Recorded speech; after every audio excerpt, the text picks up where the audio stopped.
નમસ્કાર, આપ જોઈ રહ્યા છો નેશન પ્લસ ન્યૂઝ. હું છું આપની સાથે હેતલ ભટ્ટ.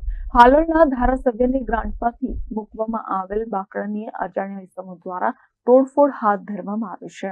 હાલોલમાં ધારાસભ્યના ગ્રાન્ટમાંથી મૂકવામાં આવેલ બાકડાની અજાણ્યા ઇસમો દ્વારા તોડફોડ હાથ ધરવામાં આવી છે, જેમાં પાવાગઢ નજીકમાં આવેલ માંડવી પંચાયતમાં આવેલ બાકડા તેમજ પંચાયતમાં તોડફોડ કરવામાં આવી છે. આ બાબતે સરપંચ દ્વારા પોલીસને પણ જાણ કરવામાં આવી છે. આ બાબતે સ્થાનિક પંચાયતના સરપંચ દ્વારા લેખિતમાં પોલીસને ફરિયાદ કરવામાં આવી છે.